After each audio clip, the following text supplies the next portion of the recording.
letting go of the idea that I had to have one identity, one way to describe myself, one real me, hasn't left me any less confused about who I am, but it has certainly left me inspired, engaged, interested, complicated, and aware.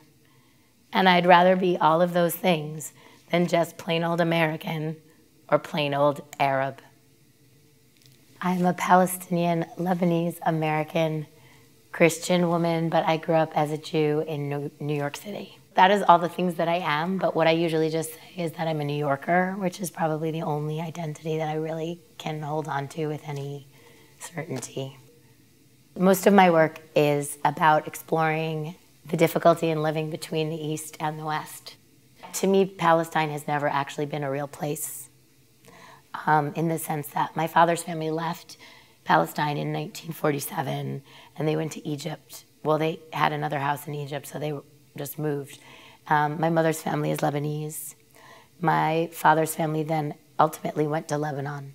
So the only place in the Middle East I've ever known intimately is Lebanon. I was born in 1974, so my entire childhood was the Lebanese Civil War. And I grew up in America. So being from Beirut was probably the worst possible thing I could have been.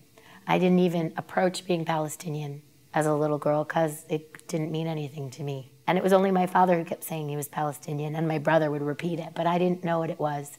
So when I started to understand what it was to be Palestinian, I really became very confused and very lost, because you're given this identity that carries so much weight, and you don't want to deny it, but you don't know what to do with it. In 1992, I went on a family trip to Palestine. It was my father's first trip back there since he left in 1947. We went all over the West Bank, and we went to Gaza.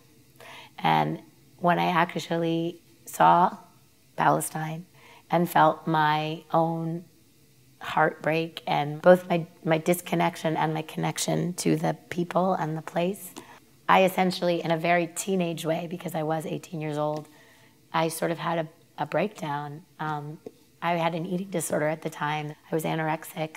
I didn't know how to express my emotional reaction to the experience, and so I wanted to suffer the way that Palestinians were suffering.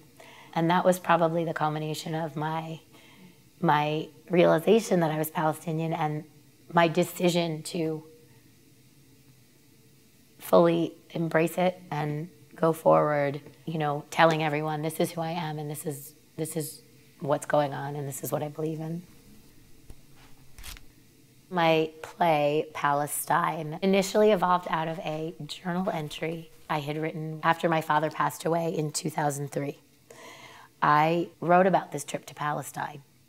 Somehow, because of the humor and the very disarming way in which I discussed the Palestinian question, and the fact that I was willing to admit that I really didn't know very much, and I sort of brought the audience along to learn with me, this is what made people want to support the play and have it produced. Though I was petrified to stand on stage and use the word apartheid in my characterization of Palestine, and yet at the same time identify as, you know, a girl who grew up amongst Jews on the Upper West Side of Manhattan and who speaks Yiddish as well as she speaks Arabic.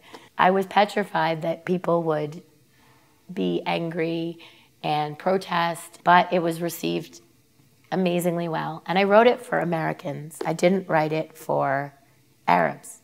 I thought that Arabs would think that it was, you know, Arab 101 class. But Arabs have reacted to it with as much positive emotion as the Westerners have. My generation is a very specific generation. My generation was born and came of age during the Lebanese Civil War and during the last 20 or 30 years of Oslo and the peace process in Palestine and all of these things, and the first and second Intifada.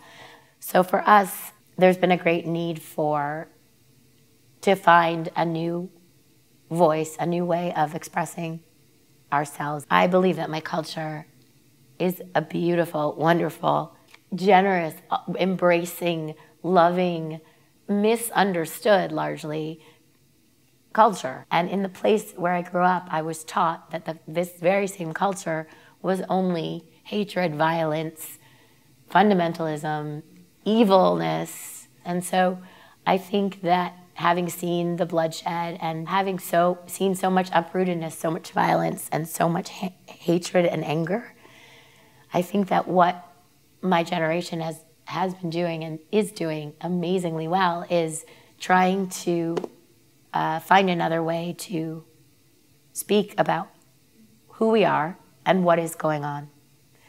And that is through art, music, cinema, literature, theater, dance. And it's incredibly inspiring because I feel like we have a very specific energy and a very specific life force that is driving us and is actually starting to make a difference, because I think the whole world is tired of violence and anger and fundamentalism and misrepresentation.